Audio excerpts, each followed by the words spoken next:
Good evening, everybody, and welcome to tonight's Monday night panel.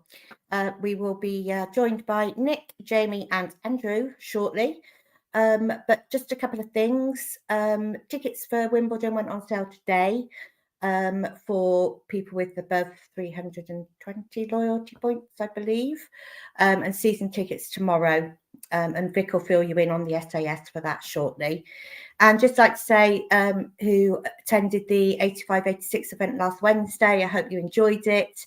And if you have any pictures, please send them through to our email so we can make a bit of a collection up of them. So let's bring Vic on. Hello. Hi, Chris. Hello. You okay?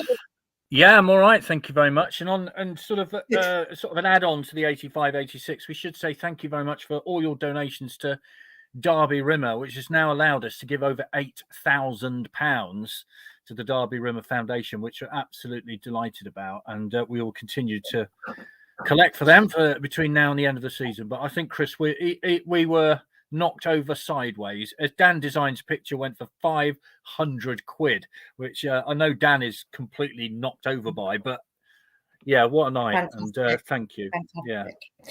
And we will just say, I know people are interested in the little badges, the pin badges we had. We have literally sold out of the first order we made. We have put another order in, and then they will be going on the store. So don't worry, if you do want one, we will be getting more in. They were so popular, and we didn't know how they were going to go. So we only got a minimum order. So thank you for everybody who's contributed to that as well. With a bit of luck, they'll be here in time for the Barrow game on the 16th. SAS. Now, the bus leaves for Accrington tomorrow afternoon at 1 o'clock from the county ground. And don't forget that if you are travelling on SAS Travel tomorrow, then if you want to park in the car park at the county ground, it's free. If you are travelling on SAS, we will take your number, well, Chris will, on the bus and then forward your registration number onto the club, and they'll be entered into their computer, so it's free parking. So don't worry about that. Just park in the county ground car park, get on the bus, and away you go.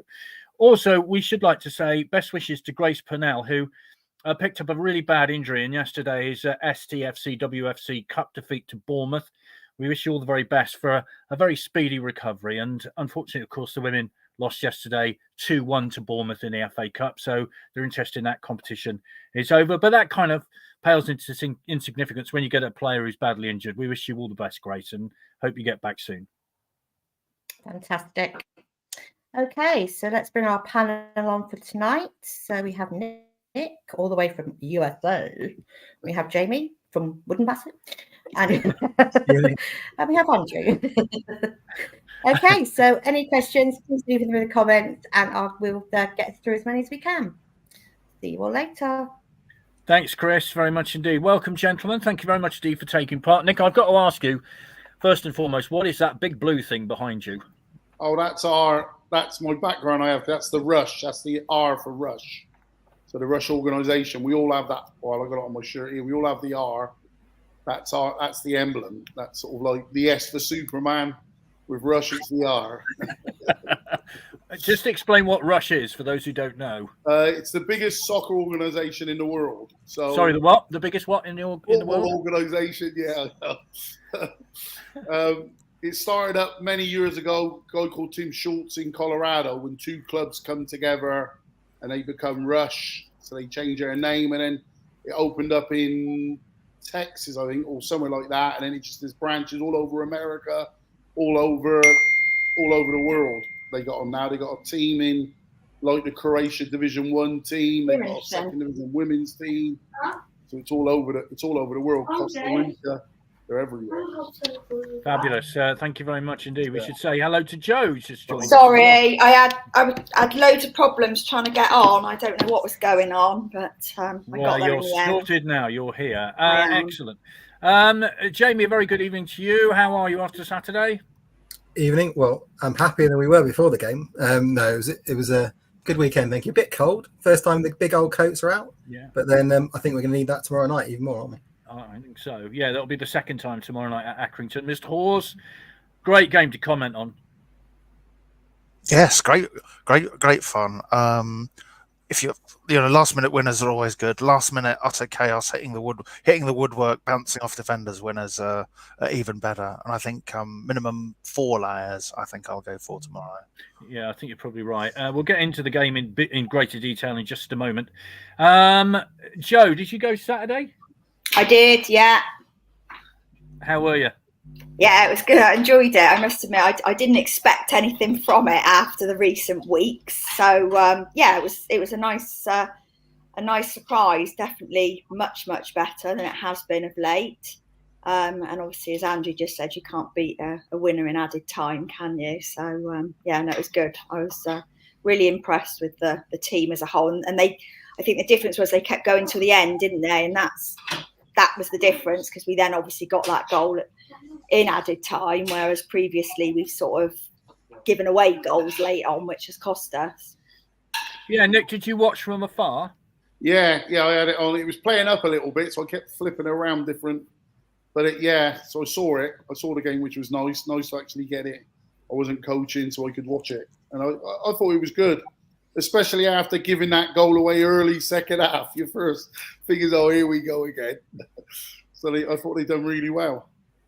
Yeah, what is that, Nick? I mean, obviously Swindon have conceded early in the second half in quite a few games this season. What is that, do you think?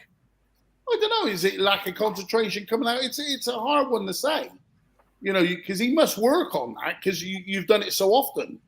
So when it keeps happening, well, is it a mental thing with them? They're a little bit more nervous because when it happens regular, to me, then you get a little bit more nervous that you are conceding early. So maybe you're doing things wrong. It's a strange one.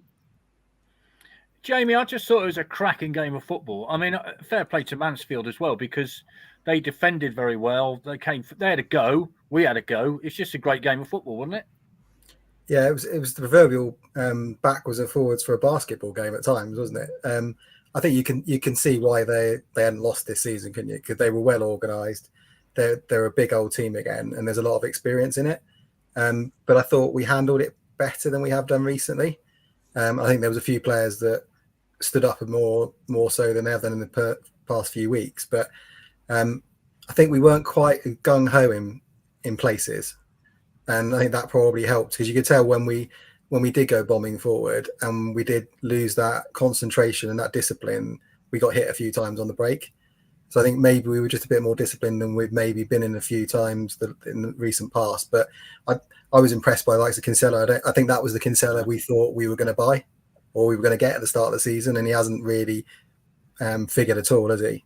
So I think there was a few encouraging performances. We got to take it into the next game and not have a one-off though. Yeah, you've nicked my point, actually. I was going to make to Andrew, Jamie. Thanks very much, Dee, for that. Kinsella, I thought, was fantastic. He's just got to bet his business quietly, did it, and he allowed Khan to go forward. He gave him that bit more freedom, didn't he? Yeah, no, Khan was really good, wasn't he? And yeah, you definitely felt Kinsella was more of a infant. So I tend to think, obviously his game is he does like a tackle. He does like try and get in there and nick the ball a lot. And I think it's almost a bit more difficult to do that maybe this year than even it was for the past couple of years with the rules, because it's almost like any slightly tackle that's a bit off or timed off gets a booking, and then he's he's sort of walking the tightrope. But no, he was good. Khan was good, and I think for whatever reason it did seem, speaking to one of the players today, that they just felt a bit more, but it was all a bit more in balance, I think, than some of the slightly more manic games that they've had. Yeah, this is from Daz. Hi, Daz. A couple of things from him. SM1 was rocking Saturday. Great result. And Flynn got his tactics spot on. The whole team gave 100%. Sean says, at halftime, I was saying to friends, shall we not go out second half? Joking in brackets, knowing our recent form. It is odd, isn't it, Joe, that we kind of, even if you're winning at halftime, you kind of have this sinking feeling that they're going to score at, the first 5 minutes. It's odd, isn't it? I know, because I think there's been so many games recently where we've played really well in the first half, and then the second half we've come out and people have been like, well, what on earth's been said at half time? Because it's just sort of not been the same performance, and we've looked tired. But as I said, I think we did keep going. And I have to say, when I sort of started, there was only 2 senior players on the bench. I was thinking, oh God, you know, if we need to change it, we've really got very little options again, have we? But you know, it worked out. It worked out well this last game. So yeah, it was good. Yeah, Tyree Shade and Charlie Austin both had an impact when they came on, didn't Yeah, they? they I did. mean, let's be honest. I mean, you know, I mean- Tyree Shade sort of attacking. We like to see Tyree Shade attack, don't we? That's what you want him to do. Yeah, I mean, it was his cross, and obviously Austin then made the goal by initially hitting the post, and then the whole scramble after that. So yeah, it was those two that really sort of created the goal. But also, I think Mansfield shot himself in the foot really well, Clough, by putting Flint up front, because I do wonder if he'd still been defending whether that would have gone in. But not gonna moan about it. No, well, that point's been made by Sean. Great tactics by Mansfield putting Flint up front. Cheers. I mean, I often sometimes think that Nigel Clough must hate Swindon the way it goes against him, mustn't he? I mean, goodness me, Sheffield, you know, Sheffield United in the playoffs, all that kind of stuff. I mean, Nick, tactically, did Mike Flynn get that right? How was it in terms of tactics? How did it work?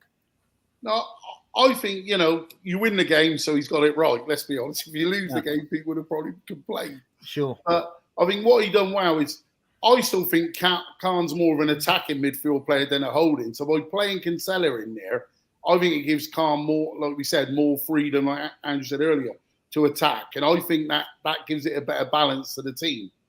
Because, you know, Kemp, we know, is an attacking thing. I think McCackerin's is more attacking, so it gave him more freedom, really. But then the only thing with that is you've got to communicate, because you can't all bob on, you're going to get caught. So there has to be communication. And where they haven't played that, they've done really well with it. They've done really well with it going forward. But I just feel Khan is more of an attacking midfield player to me than he is a holding midfield player. Anthony says solid performance, battle to the very end. Steve says perhaps Flint requested it, got fed up with the tail end. I don't think that really bothers him, to be fair, does it? Hi, Craig. When Flint bullied Minturn at a corner early on, I feared we're going to get a hiding again, but Harrison stood up to him and played his best game in a Swindon shirt, in my opinion. So many players had really good games on Saturday. Harrison Minturn, Jamie, discuss. I mean, he's really good at bringing the ball out, isn't he? Do you know what I mean? He has that look of a player with a lot of confidence. He's only, 19, for goodness sake? He's got a lot to learn, but Saturday, I thought he had a terrific game, didn't he? I think that's probably one of the best games he's had, to be honest. I think if we're honest, there's probably several conversations over the last few weeks about, has he progressed? Has he really been able to step up much? But I think we do forget he is 19. But I think he definitely showed a lot more experience. But I think it's something they said on the radio as well, that it's all the kind of experience he needs, isn't it? That playing against some of these players, they're playing with a lot more experienced strikers against him. He's only going to learn from it. I do think, though, that Mansfield and Stockport both played a different way to some of the teams that have really given us issues this season. They didn't have a lot of pace up front. They didn't get behind the fullbacks. It was far more kind of direct, with what I would call big lumps up front, if you like. And I think that does play into the hands of the likes of Minturn. I'm still a little bit suspect about up against pace or up against strikers that are going to turn him. I think that's where he's still got a bit of learning to do. But credit to the lad. He clearly stood up to some pretty physical stuff up front. And I just hope he can grow for the rest of the season, because we'll get a good player out of him, won't we? Absolutely. Mitchell says, hi, Mitchell. Was it end-to-end or was it a smash and grab? They were the better team in my eyes. They pressed us so well. About time we had one that went our way, where we weren't the better team. I think, to be fair, Andrew, that they hit the post, goodness knows how many times. I mean, we should have had a penalty, though. What was your view on that? I think we were all pretty clear on the penalty that Flint's arm was up enough, and it should have been. Mike Flint, he said afterwards the referee apparently apologised to him about it, like during the game, I think. So, some you win, some you win, and some you lose. So it all turned out all right in the end. But it was definitely better. And Minton's interesting. I think what follow up what Jamie said there. You think when he played away against Salford, he dealt with Matt Smith pretty well. He dealt with Flint, again, another big unit. So 2 big units pretty well there. At Harrogate, he had the sort of striker they had. Sort of Sam Fulham was different. He's a bit not quite as strong, but a bit more sort of quick, a bit more mobile, and occasionally get turned. But he's still going to figure things out, and he's at a sort of point where this is a great chance for him over the next couple of weeks to really kind of nail himself down as a first team player who can expect to be in at least in the match day 18 regularly. What's up with Tom Brewitt? Do we know, Andrew? He's got some kind of tendinitis issue. I don't think it's too serious, but I think it may keep him out for a little bit. So I'm not sure he'll make tomorrow, for example. The dog can go on the bench. He'll be fine, won't he? Yes. Dog's one of the biggest stars of the season. I think so. Yes, actually, a bit of a terrier in midfield. We could do that, really, couldn't we? James Spencer says Clough also said ref apologised to him about their claim for a penalty. Great. I mean, the point is, Joe, that's fine, but had Swindon lost 2-1, and the ref apologised for not giving a penalty, which should have been a penalty, you go, well, so what? Thanks for apologising, but hey. Yeah, well, we had it before, didn't we, with the Wrexham game? I think the referee apologised after and said it shouldn't have been a free kick, and that be great. Yeah. So, yeah, it's just nonsense. I mean, I just don't know how they missed it, quite honestly. It was quite, I think everybody on every side of the ground saw it, didn't they, apart from the linesman and the referee. I do think that when they then went down to attack, that possibly was a penalty, but I think the referee then didn't give it in lieu of the fact that he'd not given ours and perhaps realised, I don't know. But yeah, it's just a bit boring now, isn't it? We seem to every game have to talk about a key official decision that potentially sort of impacts on the game. But yeah. Well, the point is, Nick, I don't understand how the assistant referee didn't see it, because he would have been looking directly at it, to be honest. But, it is very easy to sort of blame officials. But when they kind of are pretty blatant and then they apologise afterwards, as a coach, how would you feel? That's more of a slap in the face. I'd rather him not apologise, to be honest with you, because what does that do? It just does nothing, really. And I said, and we find it bad, but the Premier League's been even worse this year, isn't it, with apologies and getting it wrong. And you think, and that's got to be more embarrassing, where they have got VAR and everything. Well, at least with us, we haven't got it, and it's a split decision. But when it's a blatant one, you think, how do you not see that? I don't get it. Like Joe said, everyone knew it. Apart from them, do you think, how can you two be the only two in this area that don't see it? I don't know. I don't get it. I just don't understand that. No, because it could have a massive effect, couldn't it? I mean, I think we all remember, don't we, the Bolton ball that went over the line and they got relegated at the end of the season. I mean, big decisions can make big impacts on football clubs, can't they? Yeah, costs them a job, isn't it? Let's be honest, it costs the person the job. Especially a manager, it costs you the job. Yeah. Kevin says the fans pay good money, so deserve better decision. C says new purple third shirt. Vic, early Crimbo present. No, I bought it myself. Have the panel noticed that the highlights tend to not show the penalty appeals in recent times? Interesting. Yeah. Mark says, I thought he said the ref apologises. Apparently there was a foul by Swindon leading up to the free kick where we scored. Let's talk about that free kick, Jamie. That was innovative, I think it's fair to say. I mean, my initial thought was he's not offside, is he? But, I don't think it was the cleanest of finishes, but it was a great little move, wasn't it? Yeah. I think it was a little bit of a shank off the shin, wasn't it? But to be fair, it was a lovely run, and actually he'd broke away off a couple of free kicks before. Whether it's something they've obviously worked on, because he definitely isolated himself that side. But actually, for once, we had someone looking along the line as a striker and not offside, because he could easily have been. It was definitely the player on the far side that was playing him on. Yeah. But I think we've seen it. We saw when Flynn first arrived a bit of innovation from corners and free kicks, and it kind of disappeared the last couple of months. So it's good to see it back again, because I don't think we're particularly prolific from free kicks, are we? But it's just nice to see something different. Yeah, it was a nice one. And I mean, let's talk about Jake Young then, Andrew. 6 goals in 5 games, 15 in total, 4 assists. Dan Kemp, 11 goals, 7 assists. Now, here's an email from Steve. I expect interesting and constructive comments from your guests tonight. We're all hoping Mr. Flynn has a few robust midfield and defenders lined up for January. Does the panel think Clem will make offers for Messrs Kemp and Young? To lose them would be difficult to replace. So I think from those statistics, Andrew, we know how important they are. Absolutely. Will we make offers for them? I'd like to think they will with Kemp, because he's been excellent for Hartlepool. He's been excellent for us, but so far his career hasn't really kind of hit at the higher division. So at League One, which seems frankly bewildering from what we've seen so far. So I don't know whether that'll put people off. Here are words that do not come to my lips comfortably, but MK Dons are doing quite well, and that may be a good thing in terms of whether they'll sort of be happy with the kind of team and the structure they've got, because they've spent plenty of money.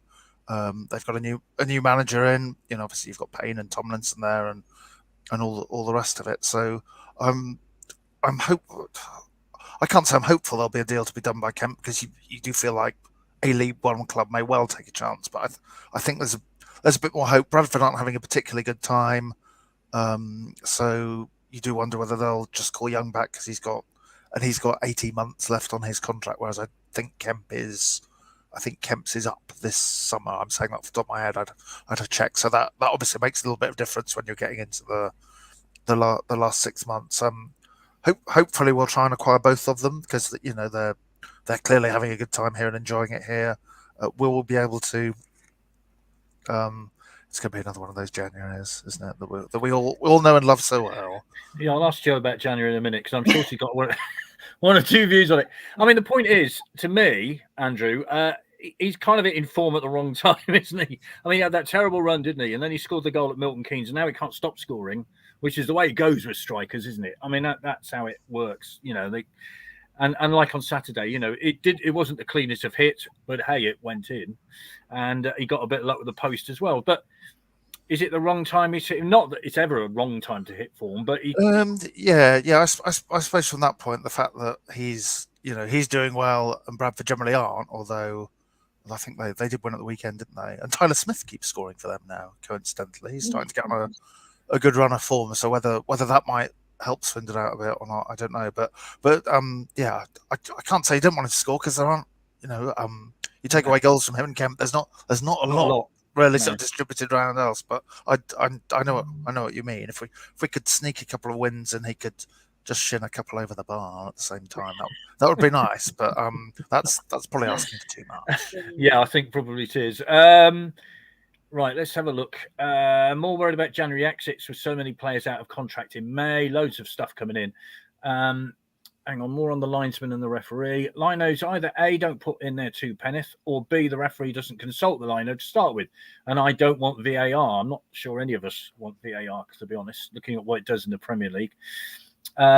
Kemp and Young, they are scoring again for fun. MK still owe us loads of money, so Kemp may be a chance, but Young certain to go back. Phillips Gerald says, let's get behind the team. No chance. The Aussie pot is empty, says Malcolm. Twine's money owed to us is tied up in instalments at the moment. More worried about January exits with so many players out of contract in May.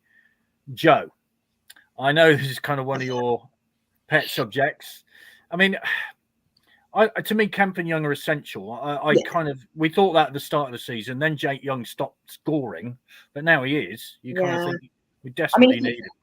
If you take their goals out of the equation, I mean, I don't even know where we'd be in the table, to be perfectly honest. But yeah, I mean, I sort of agree with Andrew. I would be very surprised if Young wasn't recalled in January. So then the only option is to buy him. Kemp, again, perhaps less so, because I'm not sure they necessarily would need him as much as Bradford may need Young. But there does seem to be an issue with funds at the club. I mean, I think for weeks, Flynn has sort of been almost saying, he's been waiting for the right players, but it did seem to turn a little bit last week in one of his interviews, I think before on Friday, pre the Mansfield game, where he alluded to the fact that there wasn't a competitive budget or the budget that he was expecting.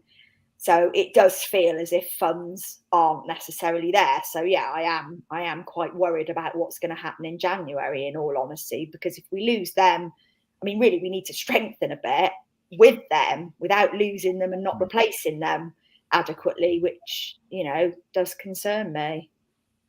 Yeah, Doyle and Yates I'll throw into the equation. Yes. I think we all know about that. Nick, I mean, what is it with strikers? You know, they don't score. It's a bit like London buses, isn't it? You don't score for weeks and then one comes along and then 25 come along. You know, it's what I mean. It's a weird thing, isn't it? Yeah, it's just all about confidence, isn't it? When you get one and you go a couple of games without scoring and you start overthinking it rather than before it just comes to you just naturally finish it. But like you just said, that's exactly what I'm thinking is the old Yates in thing. They're going to take them back. If you're the chairman, you're saying we're taking them back even if we don't play them, because there are, you know, it's different if they were in Division 1 or Championship, then they enter, but they're in our division, both the clubs. So even the fans must be saying bring them back just to stitch Swindon up. You know, whether we get them back like we did with Yates at the end of the month, where they're trying to work something out.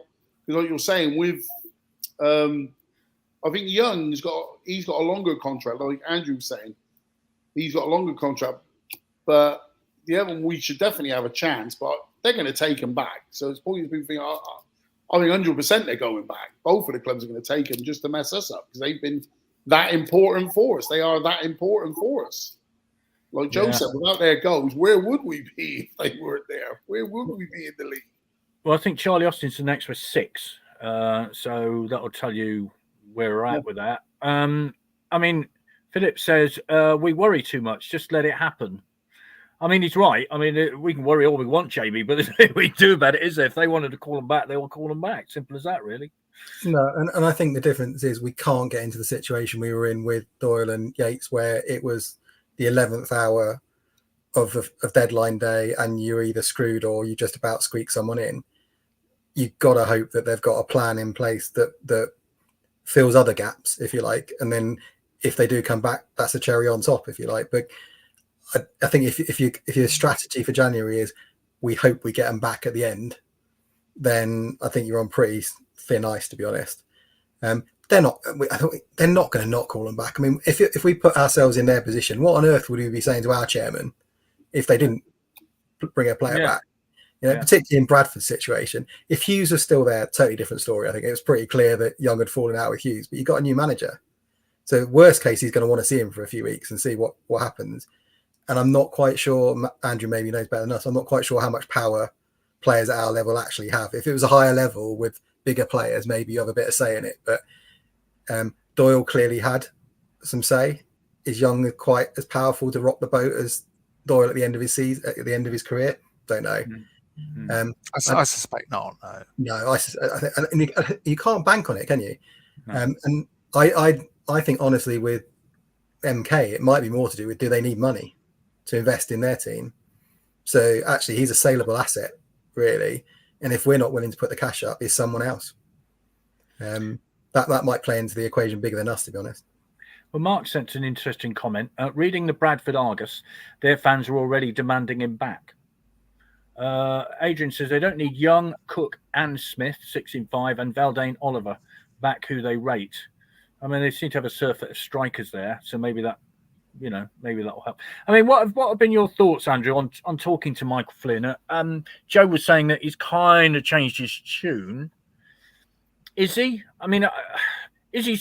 I mean, we're going up to that month of January, as we know, when managers want to do things, they want to sign players. Is there a thing called putting pressure on chairmen? I mean, is that how you're feeling? Are you getting that impression or not? I think he definitely is in the market for more players. I think I wouldn't completely rule out him maybe trying to shift one or two of what we've got so he can bring in some of his own either, if that's at all possible. But no, he's done his best to kind of toe the party line. But I think as the results have gone a bit west and he hasn't really had the options to change it so much, or just to give players he'd like to give a rest. They kind of have to work through their bad form, most of them, don't they? If they're falling off a bit, because there's not really the options there, and you know, I don't want to sort of downplay the role of the academy too much, but it's you know, clearly you've sort of seen from the Reading game, and less because the Exeter game you saw the improvement, but it's still a massive step for players like Sonny Hart to come in and be involved, and you know, and be a viable part of a first team squad on a regular basis. Dip them in and out, yes. So sorry, I've gone a bit off tangent there, but no, he's certainly, you know, he's kind of talked. I think we kind of asked him last month about January already, and certainly in terms of, like, you know, looking for players, looking for targets and all that, there plenty of that's been done, I'm sure, but it does come to as Joe said, how much is in the kitty, and you know what it would take to bring Kemp or to keep Kemp and Young, I suppose. And let's face it, we're not the only club in the market, are we? No. At the end of the day, everyone's after the same players, aren't they? Yeah, I mean, if you were to say what is top of most people's list in a shopping list in January, it's a striker who scores goals, isn't it?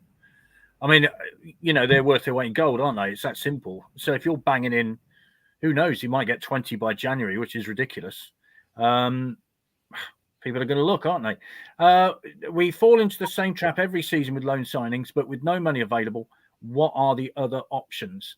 Still hate the fact that it's a season loan. It should be a season. Is it different in non-league? I see Aguiar can't be called back in January, I think. Talking of Exeter, they had a miserable weekend. The academy, Swindon's Academy, beat the Exeter Academy 6-0. And then their first team went up to Bolton on Saturday afternoon and got beat 7-0.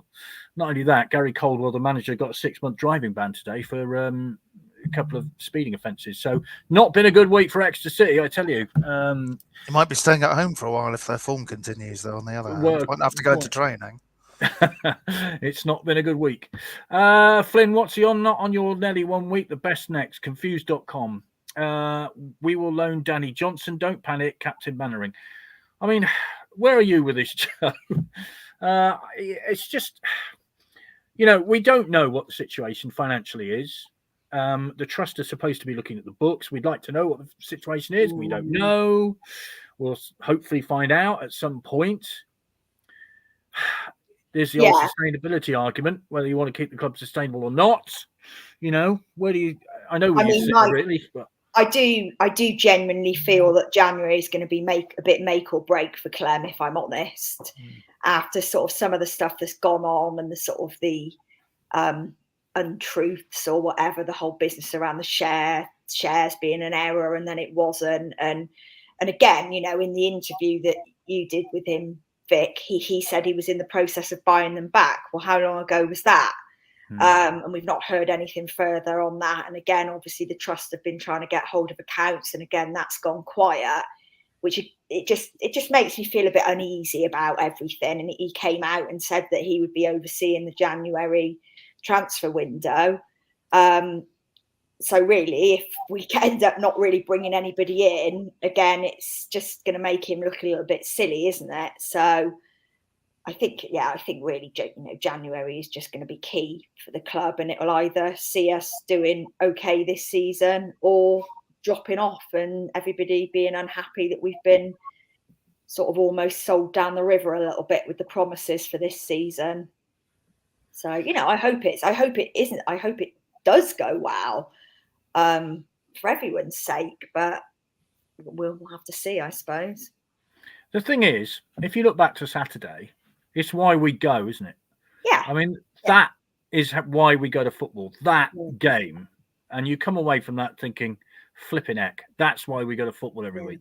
I mean, that's the way it is, Nick, isn't it? You know, it would have been the most horrible game in the world, but we won 2-1 and everybody goes home. A 92nd minute winner.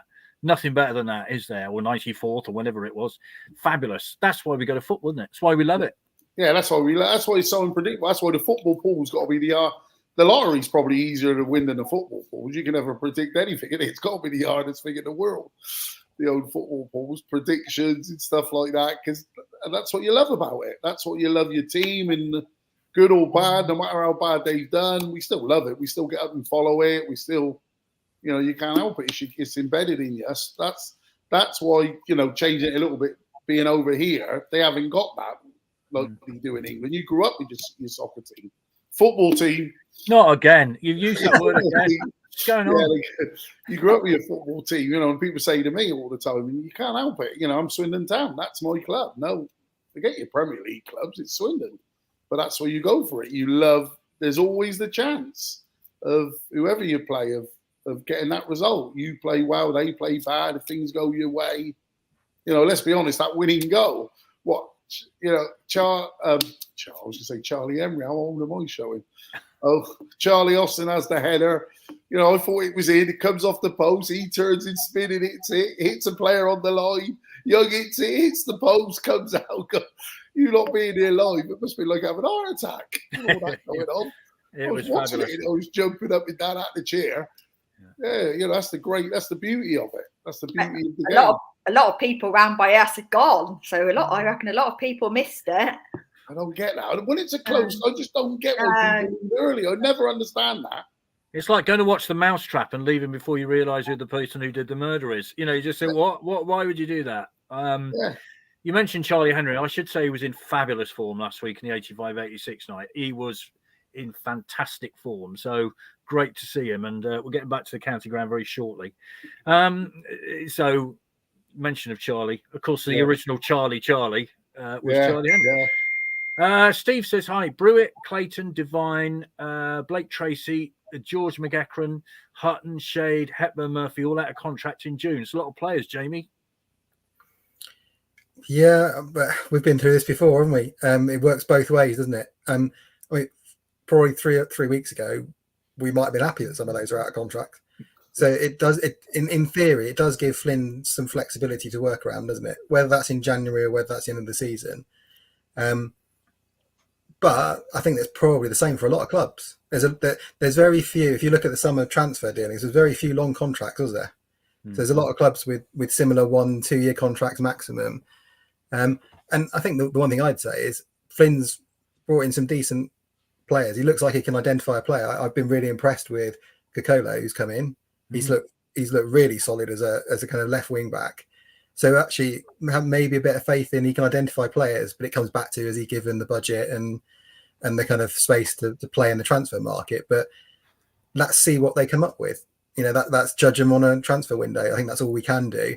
And if that means he ships a few players out, then we got to trust that's part of the process. If we were top of the league and flying, you'd be more worried about the players out of contract, wouldn't you? Yeah. Craig. Hi, Craig. This Kemp, Young, Doyle, Yates jeopardy reminds me of when Blackburn bought Duncan Shearer from us and we missed out on the playoffs. Grr. Yes, that's still... I know it rankles with Duncan Shearer as well because he scored in his debut, I think, for Blackburn and then never got a look in after that. Sean says, I agree, Nick. Baffles me when people leave early, especially when the game is close. Why would you? Right. Let's have a look. Got to keep this up. If it goes in off the knee, so be it. Absolutely. Guys next to me left at half time, sister. Really? Surely Crawley and Mansfield at home can't be the highlights of the season. Well, we'll see. Let's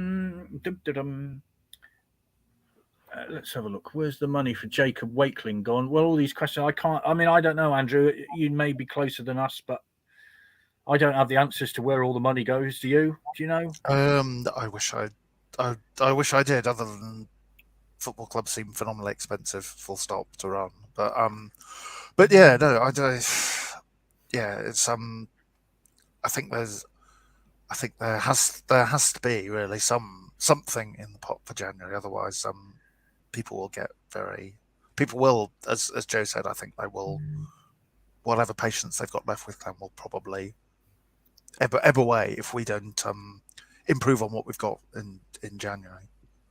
Right, let's start looking ahead to tomorrow. Is it still the Crown Ground? I mean, it's next to the pub, isn't it? Is it still? I believe so. Or is it the Wham Ground or something daft? I'm sure it has. I'm sure it has a sponsor's name, but I think it's still spiritually the Crown Ground. Yeah. So we'll all be trooping up there tomorrow, and let's have a look. Kevin says, "Does Austin start tomorrow or same team?" Andrew, where do we go with that? Good question. I think the thing you'd say was when you saw him sort of troop off against Harrogate, he just looked like a player that needed a rest. And some of the reason he didn't play on Saturday was kind of tactics and what they wanted to do to disrupt Mansfield and disrupt Louis Reed. Not a success of us selling him in the January window last time. I'd have to say, I still thought he looked good.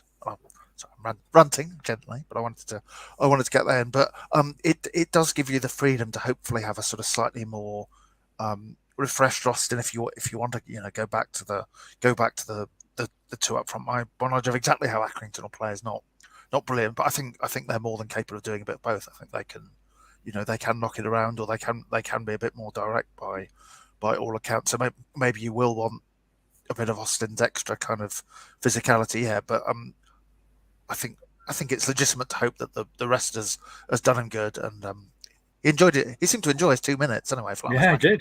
Area. Well, there's that great picture of him on the floor celebrating, isn't there, after the ball? And I mean, we were all celebrating at that moment. So Sean says it is the Wham Stadium. So last Christmas, I went there. Anyway, we won't do any more Wham jokes. We'll leave that out. Long way to go. Long way to go, perhaps.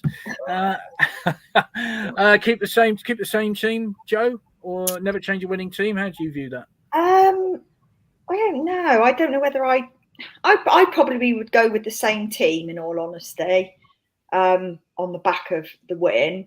I think Austin definitely did make the difference when he came on. I said to my dad about 5 minutes before, or 10 minutes before he was brought on, I'd be bringing Austin on now, to be honest. And then he did, but not for a little bit longer. But yeah, I don't know. I suppose it just depends on other players as well and how tired they are, I guess, doesn't it? If there's anything. And Hepburn Murphy, does anyone actually know what's wrong with him? Because he seems to have just disappeared suddenly, and I haven't actually heard what the problem is. Well, I know he's in the junior Reds room on Saturday. Mr. Hawes? Oh, was he? He's got there is one bit of him that's not working, and I'm trying to remember. I'm trying to remember which bit it is. I didn't think it's anything. I don't think it's anything too sort of long term or serious though. But no, he did pick up a bit of an injury.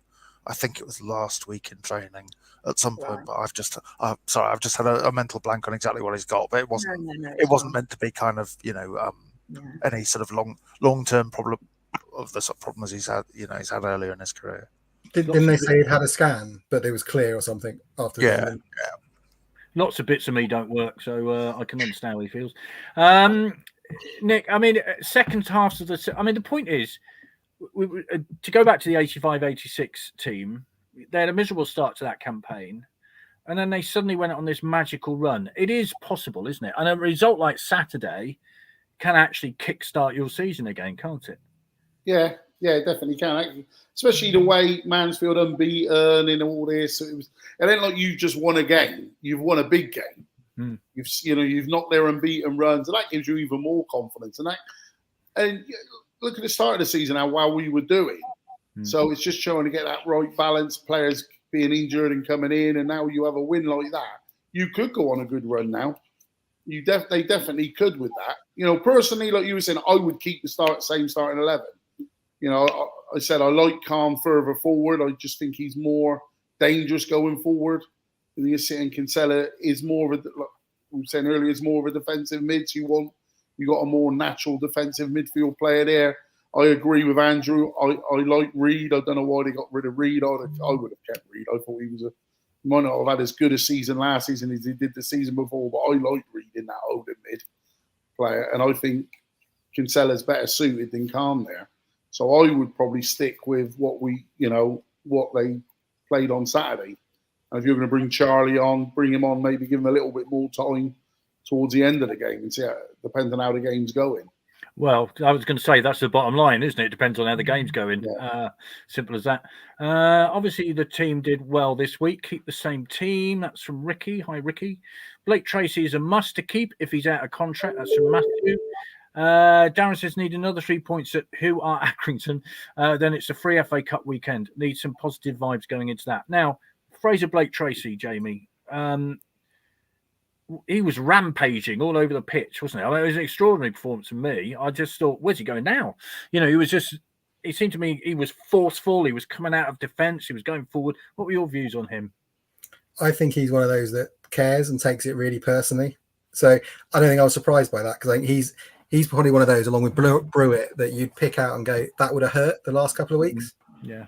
And you can kind of see that in the way they play. I think he's been doing that for weeks, but it's left massive gaps behind. And for Saturday, I think it felt like there was a bit more stability with the likes of Kinsella sitting, that you could allow someone to go rampaging forward. I think where we get exposed is when you've got a massive gap in the midfield, the same time as one of the centre backs rampaging forward, and then it seems like we've got 1-on-1 at the back, and there's no cover. It's almost like there's no Louis Reed. I agree. What the hell do we let him go for? There's no one sitting that's intelligent enough to go, I'm going to fill that gap when someone goes bombing forward. So in some ways, I kind of hope we stick with what we did before as a formation, because maybe that does free up those centre backs to go forward, which is what they do well, without leaving us massively exposed at the back. Because I get the feeling that Acton might be a bit more pacey, a bit more capable of hitting us on the break, is my kind of gut feel about them, without knowing, like Andrew, them too much. But do we want to keep, it was your question, do we want to keep those kind of centre-back characters? Blake Tracy needs to stay. You know, he's one of those players you build a squad around, you build a captaincy around. I still think he would be a more natural captain than Austin. Well, especially if Charlie doesn't play as much. Is that simple, isn't it? James says, Reed wanted to leave, nothing we could do about it. He wanted to leave because he barely played, wasn't he? He was clearly frozen out at the time. Otherwise, I think he would have quite happily been here. Right. Okay. Another factor that Steve has thrown in. Actually, another question from Sean. I want you to think about this. Any of the panel getting in a neutral game Saturday? Opportunity to tick a ground off for myself and my son. We'll get to that in a little while. African nations start mid-Jan. Bye Khan for a while. That's from Steve. Andrew. Yeah, a big miss for a month. Possibly. Yeah, potentially. Although judging by the World Cup qualifiers, where I think they lost to Burundi, Gambia are going to do well to get out of the group stage, because they've got Cameroon, they've got Senegal. I think Senegal. I think they've got Guinea, who have got Serhou Guirassy, who is just banging goals all over the place in the Bundesliga. So they've got a pretty tough qualifying campaign. But no, he's Seydou Khan's really passionate about finally getting a cap for Gambia.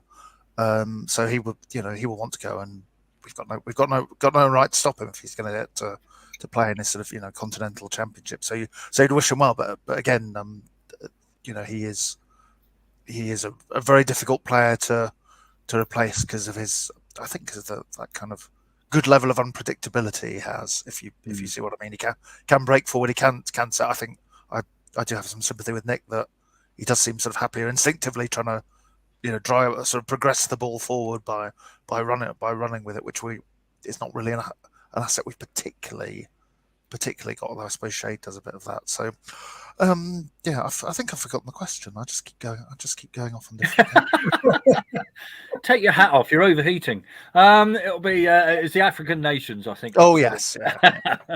Yes, I think you answered it in a kind of roundabout sort of way. Yeah. Sean says, agree, I'd be happy with a draw tomorrow. I think we all would, Joe, wouldn't we? We'd take a point now. Quite happy to take that.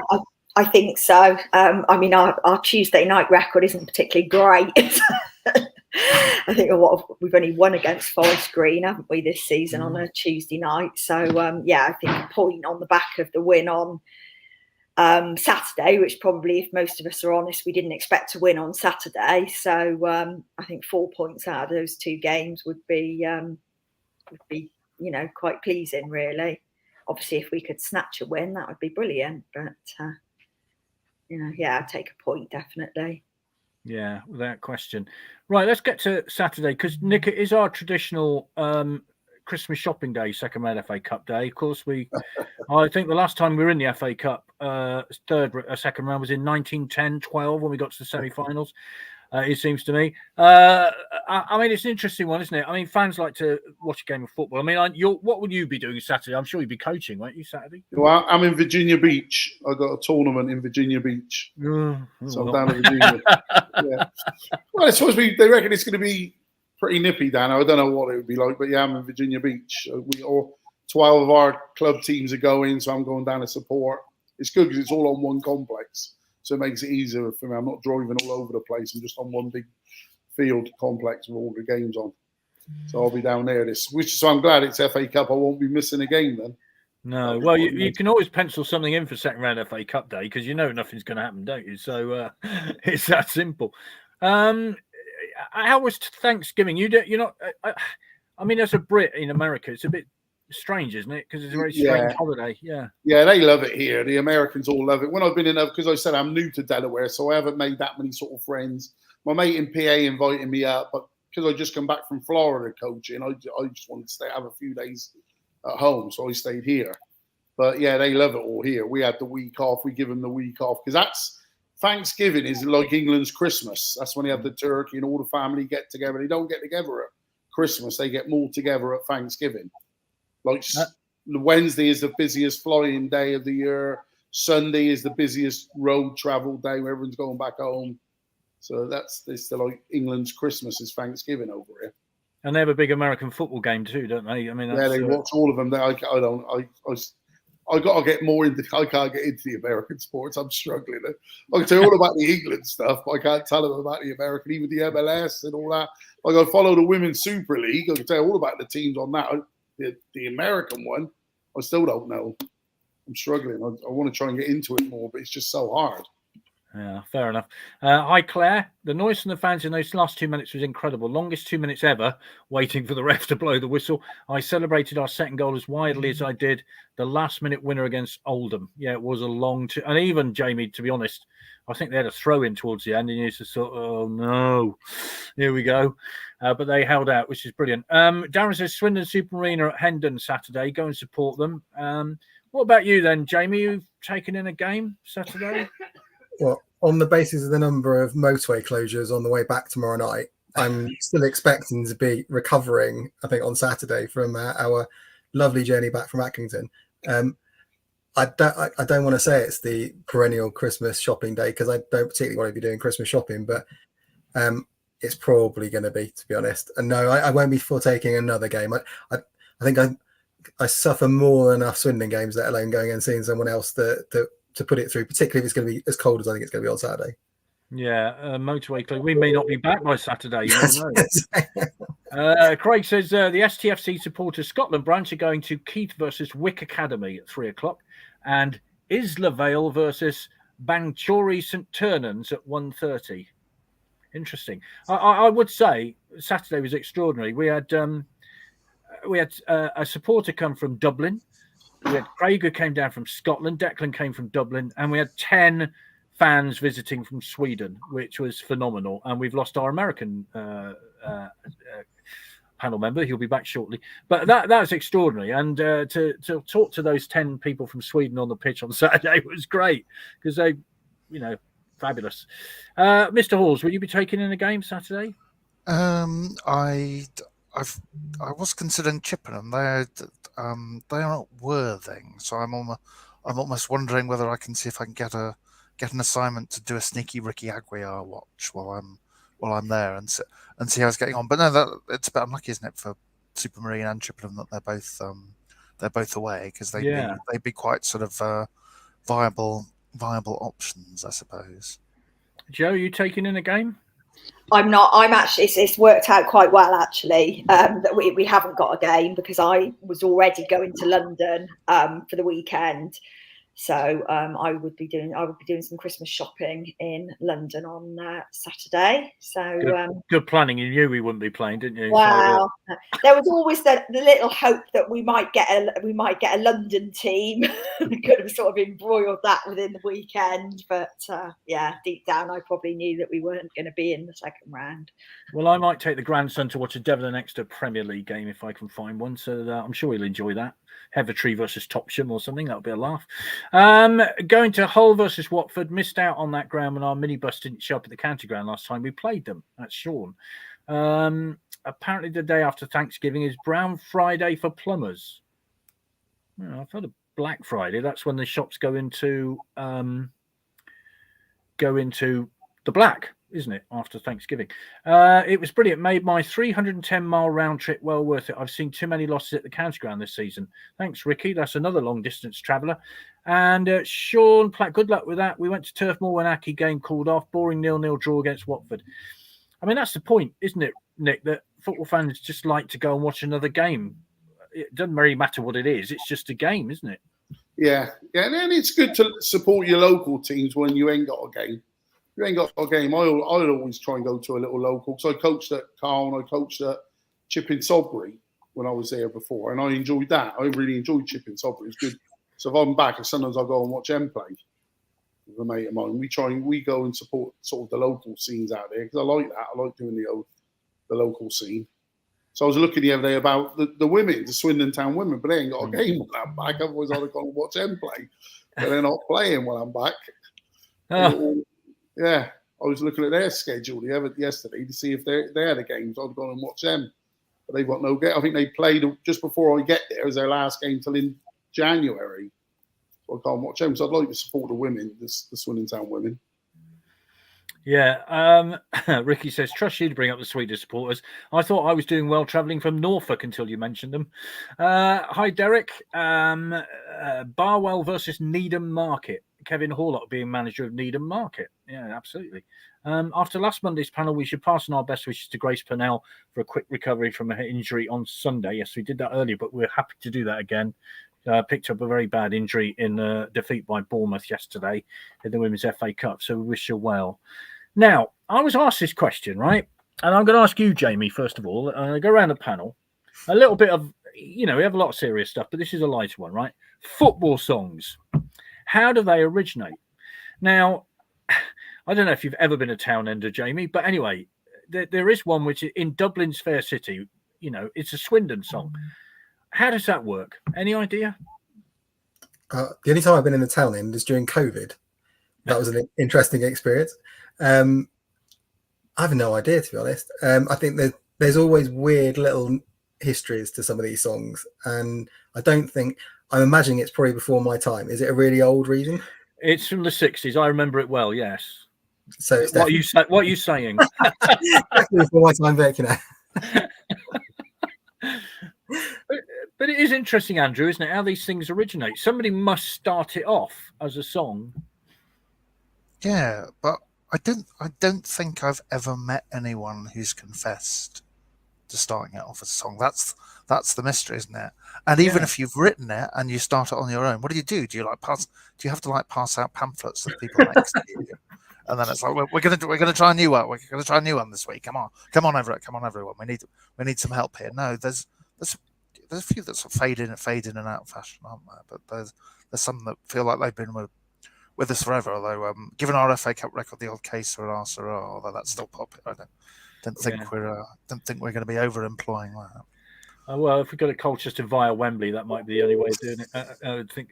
Do you have any idea, Joe? I mean, it's just one of these weird things, isn't it? This sort of endemic into a football fan's life, and we don't know where the origins are. I know. It's weird, and it's like when we get, obviously, songs get made up for players as well. So somebody obviously starts that, albeit we do tend to use the same tunes over and over again. We just change the player each season, don't we, for who it's for. But I have no idea, to be perfectly honest. Absolutely no idea where they come from. Yeah, the White Striped Seven Nation Army must have been used 100,000 times. About American, Nick. I've been to Seattle, seen a couple of games, and New York Red Bulls, and they are quite fanatical in those places, but the chanting doesn't seem to be the same. Do they have the same sort of level? Sure, but I went to Philly because I'm not far from it, and I've lived in. And Philly's really passionate about their fans, and they're funny. Because what makes me laugh, you get the people there with their drums and their. I mean, why would you carry that to a game? I wouldn't want to be playing drums. And then you have certain fans who just look at the crowd. They're like the conductor, and I'm thinking, you're not even watching the game. You're conducting the crowd. I'm thinking, I don't get that. That just baffles me. My first and foremost, I want to watch the game. And they have people there chanting, and in Philly, they're not undercover. It's all open. I've been to games there when I've been undercover, and it's absolute chucked it down, and they're still there singing away. And I'm thinking, you must be nuts. Yeah, they love it all. They love all their. I'm sort of not into that. Like even at our club, the Rush organisation have all these chantings, And they do it. They've done it at my games. They know I'm saying, let your feet do your talking. Let do sweet music with your feet out on that field. There's your music, not chanting on the sidelines. I want to be on the field seeing it all. But yeah, and they just make me laugh. I just don't get why they would carry all that stuff to a game. It baffles me, that does. Why would you carry big drums and stuff to games? And imagine being sat by there, if you're sat in there, boom, boom, oh my God, it would drive me nuts. I think the subject of drums has been brought up sometimes at Swindon and confined to the dustbin of history, I think it's fair to say. Hiya, Ray Murphy. Hello to you. If you're really sad, Hartlepool away at AFC filed. Enjoy that one. I once struck up a Paul McAreevy song to the tune of La Macarena. It didn't catch on, neither did he. No, I'm struggling with that one. Malcolm says, not as bad as the well-worn Arsenal 69 Wembley chant. Time to bin that one. And it amazes me how 2,000 people at the town end start singing all together and all at once with no prompting. There we go. And Adrian says, sad to hear the passing of Sean McConville's Hamilton Academicals player. Mum sadly lost her life. RIP will be somber night. Well, we wish pass on our very best to the family, of course. And Malcolm says, it's herd mentality. I guess it is. But like we say, how does it start? Who writes them? We'll never know, I guess. Unless someone's going to lead the herd somewhere. Well, absolutely. So somebody knows the origin of the Molly Malone song. I'd love to know. Just give us an idea who came up with the idea. The players must love it when they sing a song about them. You got them as a player. You must feel special when they've made songs up about it when you're playing. Well, on that subject, Fraser Blake Tracy's song at Notts County to the tune of Whitney Houston's I Want to Dance with Someone was genius. Millwall winning promotion at Swindon in 77, massive drum on the Stratton Bank. They brought thousands. Well, there we are. How did they get it in? I mean, is that one ticket or two? I'm never quite sure. Anyway, panel, thank you very much indeed. Let's go around a quick prediction for tomorrow night. Nick, what do you think? 1-0 Swindon. Excellent. I'll take that. Jamie? 1-1. 1-1. Andrew? Let's have some goals, 2-2. Okay. Joe? 1-1. I'm going to make it another 1-1. So there we are. 1-1 will not be the scoreline tomorrow night. It's that simple. There's nil written all over it then, isn't it? Absolutely. I'll take that. No problem at all. There we go. Thank you all very much indeed for your attendance this evening. Been very good. Thank you. And Nick, especially from the far side of the world. Anytime. Thank you. As is known as the colony of the United States. There you are, Chris. I am. I got kicked out for some reason. I couldn't get in, Chris, so don't worry. We will be back next week. We have Anthony Hall, the new CEO, on. So we will get to know him a bit better then. It was one of the questions at the advisory board this month that we haven't had a chat with him or anything like that. So he's coming on next Monday. So until then, we will see you all at Accrington, the people that are travelling. And if not, have a good couple of weeks and we will see you soon. Bye-bye.